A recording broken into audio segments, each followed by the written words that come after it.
کون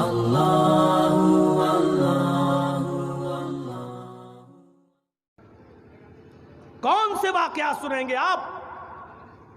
حضرت قاضی شریح، حضرت علی نے ان کو باڈی گارڈ دیے تھے، قاضی شریح کو، جو ان کی نگرانی کرتے تھے کہ کوئی یہودی مجوسی عیسائی ان پر حملہ نہ کرے، فیصلہ سنانے میں ماہر تھے۔ ایک دن کوئی بہت ایمرجنسی کیس تھا، اس کی سماعت کر رہے تھے، لوگوں کی بھیڑ عدالت میں لگی ہوئی تھی، لوگ قاضی شریح کے دربار تک پہنچ چکے تھے، ان کی کرسی تک پہنچ چکے تھے، ڈر تھا کہ یہ لوگ کہیں ان کی کرسی تک آ کر ان کو گھیر نہ لیں۔ ایک سپاہی، قاضی شریح کا ایک سپاہی، ایک باڈی گارڈ، ایک دربان لاٹھی نکالتا ہے، اور ایک آدمی جو زیادہ آگے بڑھ رہا تھا ان کے قریب، قاضی شریح کے جج کے پاس آنا چاہتا تھا، اٹھا کر اس کو بھگانے کے لیے یا اس کو پیچھے کرنے کے لیے ایک ڈنڈا اس کو مارا، چل پیچھے چل چل۔ اور غور کرو، ایک ڈنڈا پڑا، اس نے اسی ڈنڈے کو کھاتے وقت اس یہودی نے فوراً مقدمہ دائر کیا، قاضی صاحب آپ کی آنکھوں کے سامنے مجھے ڈنڈا مارا گیا ہے، مجھے بدلہ چاہیے، مجھے انتقام چاہیے۔ قاضی شریح نے اپنے دربان سے کہا کر گھرے میں کھڑے ہو جاؤ۔ کھڑا ہو گیا، تم نے اس کو ڈنڈا مارا؟ ہاں مارا۔ کیوں مارا؟ کہ میں آپ کی حفاظت کے لیے آپ کا باڈی گارڈ بن کر کھڑا ہوں، اور یہ اتنی تیز دھکے دے دے کر آگے بڑھ رہا ہے، آپ کی حفاظت کرنا یہ میری ذمہ داری ہے۔ انہوں نے کہا حفاظت کی ذمہ داری یہ کہ تم اس کو سمجھاتے، ہاتھ سے پیچھے کرتے، تم نے ڈنڈے کا استعمال کر کے غلط کیا ہے، لہٰذا اس کے ہاتھ میں ڈنڈا دیا جائے۔ اس یہودی کے ہاتھ میں ڈنڈا دیا گیا۔ قاضی شریح نے کہا جتنی زور سے اس نے تجھے مارا ہے، میرے دربان کو بھی ایک ڈنڈا مارو۔ اس یہودی نے اس دربان کو ڈنڈا مارا۔ اس روشنی میں میرے بھائیو یو پی کی پولیس آپ کو کیسی لگ رہی ہے؟ اس واقعے کی روشنی میں دلی کی پولیس آپ کو کیسی لگ رہی ہے؟ جے این یو میں یا جامعہ ملیہ میں لائبریریوں میں گھس کر ٹوائلٹ میں چھپی ہوئی لڑکیوں کو بھی بال پکڑ کر نکالنے والی اور ان کو مارنے والی جینٹس پولیس اس واقعے کی روشنی میں آپ کو کیسی لگ رہی ہے؟ میرے بھائیو اس بات کو سوچئے اور سمجھیے اور غور کرنے کی ضرورت ہے۔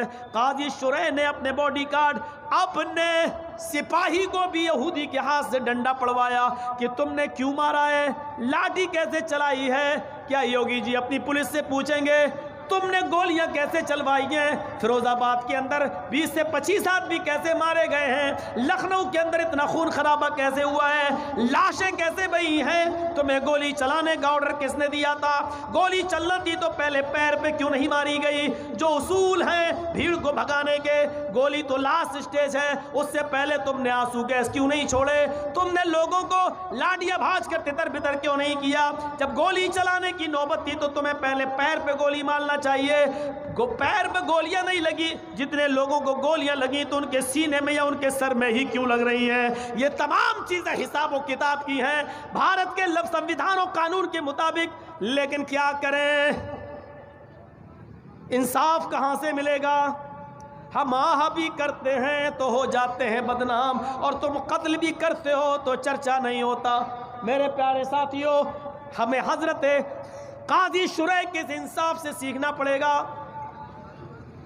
اس زمانے کے اندر عدل و انصاف کا ایک پیمانہ یہ بھی تھا، اس لیے امن تھا۔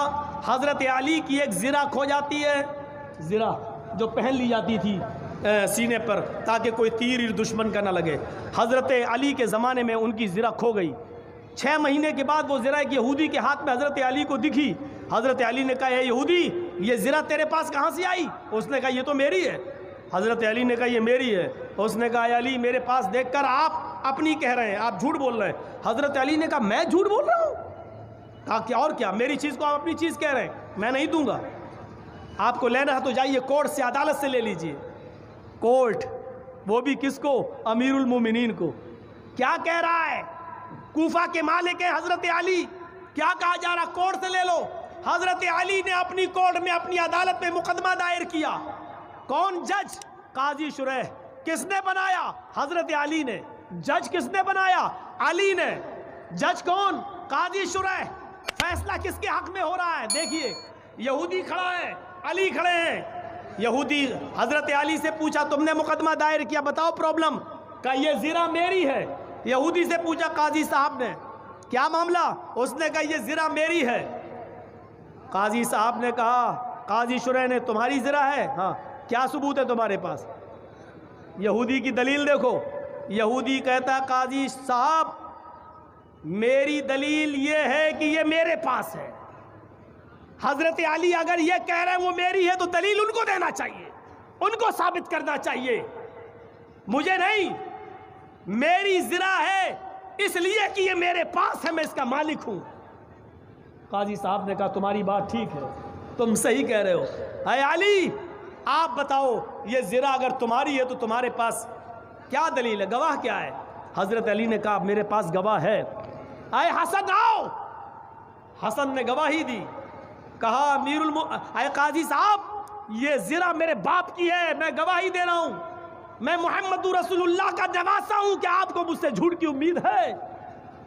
قاضی صاحب نے کہا مجھے تم سے جھوٹ کی امید نہیں ہے، مجھے تمہارے باپ کے بھی جھوٹا ہونے کا یقین نہیں ہے، لیکن یہاں دلیلیں دیکھی جائیں گی، جذباتی بیان نہیں۔ اے حسن تم اپنے باپ کے بارے میں گواہی دے رہے ہو کہ یہ میرے باپ کی زرہ ہے۔ پہلی بات سنو، شریعت باپ کے حق میں بیٹے کی گواہی قبول نہیں کرتی ہے، لہٰذا تمہاری گواہی نہیں مانی جائے گی۔ قاضی حضرت علی کے خلاف کہہ رہا ہے تمہاری گواہی قبول نہیں ہوگی۔ کہا میرے غلام کو لاؤ۔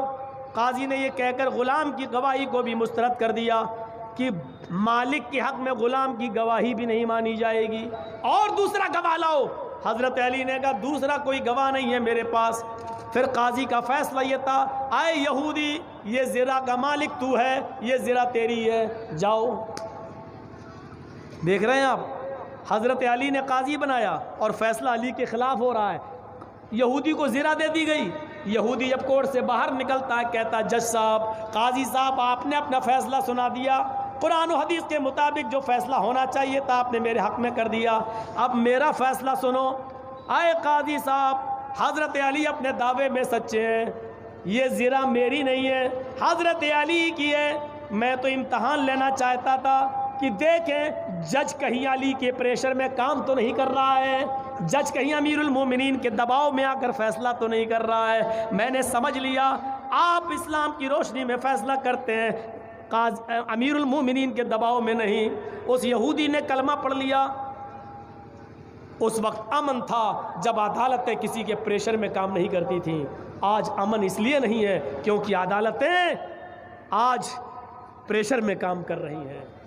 ہائی کورٹ کا جج اگر کہتا ہے کہ ایف آئی آر درج ہونی چاہیے بھڑکاؤ بیان دینے والوں کی، یعنی کپل مشرا کی، جس دن یہ بیان دیتا ہے 24 گھنٹے کا عرصہ نہیں گزرتا اس کا ٹرانسفر کر دیا جاتا ہے۔ بابری مسجد کا فیصلہ کیا کہیں گے آپ اس کو؟ اس کے ججمنٹ میں لکھا ہے سن 1947 کو جب ہمارا ملک آزاد ہوا اس وقت بابری مسجد موجود تھی، 500 سال پرانی بابری مسجد تھی، 500 سال سے برابر مسجد رہی۔ 1947 میں مسجد تھی، 1949 تک اس مسجد میں نماز پڑھی جاتی تھی۔ 1949 میں اس میں غلط طریقے سے مورتیاں رکھی گئیں۔ کورٹ اس بات کو کہہ رہی ہے، کون؟ Supreme court. اور 6 دسمبر 92 کو، سن 92 میں 6 دسمبر کو بابری مسجد کو جو شہید کیا گیا، توڑا گیا اس ڈھانچے کو، اس مسجد کو، وہ بھی غیر قانونی تھا۔ جو لوگ یہ کہتے ہیں مندر توڑ کر مسجد بنائی گئی، وہ لوگ مندر ہونا ثابت نہیں کر پائے، لہذا یہ غلط ہے کہ مسجد مندر توڑ کر بنائی گئی۔ اتنی چیزیں ہمارے پکش میں تھی، لیکن اس کے باوجود فیصلہ کیا ہے؟ یہ جگہ رام للا کو دی جاتی ہے اور مسلمانوں کو ایودھیا میں کسی دوسری جگہ پر 5 ایکڑ زمین دے دی جائے۔ یہ ہوتا ہے فیصلہ ہمارے سپریم کورٹ کا۔ اور پھر بھی ہم نے امن اور شانتی کو بحال رکھنے کے لیے یہ کہہ دیا کہ سپریم کورٹ کا فیصلہ ہمیں منظور ہے، ہم سے زیادہ امن والا لے کے آؤ، ہم سے زیادہ شانتی والا لے کے آؤ۔ اگر سپریم کورٹ کا فیصلہ ہندوؤں کے حق میں مسلمانوں کے حق میں چلا جاتا تو دلی سے بڑا جھگڑا ہوتا، دلی سے بڑی لڑائیاں ہوتی، دلی سے بڑی گنڈا گردی ہوتی۔ میرے بھائیوں، اتنا کلیجہ نہیں ہے ہمارے بھائیوں کے پاس کہ اتنا بڑا فیصلہ اپنے خلاف سن لیتے۔ ہم نے ہمیشہ اس دیش میں امن چاہا، اس لیے سب کچھ ہم نے امن کی خاطر قربان کر دیا، برداشت کر لیا۔ دھارا 370 کشمیر سے ہٹائی گئی، ہم نے برداشت، کوئی بات نہیں، امن چاہتے تھے۔ ٹرپل طلاق کا مسئلہ ہم نے یہ نہیں دیکھا کہ میرے فیور میں کیا تمہارے فیور میں کیا، پوری مسلم کمیونٹی سے جوڑا، لیکن وہ بھی آپ نے سپریم کورٹ سے آپ کا فیصلہ تو چلا گیا بی جے پی گورنمنٹ کے حق میں، ہم اس پر بھی خاموش رہے۔ کیا کیا آپ ہمارا امتحان لوگے؟ ہم نے اس دیش میں ہمیشہ امن و سکون چاہا، ہمیشہ امن و سکون۔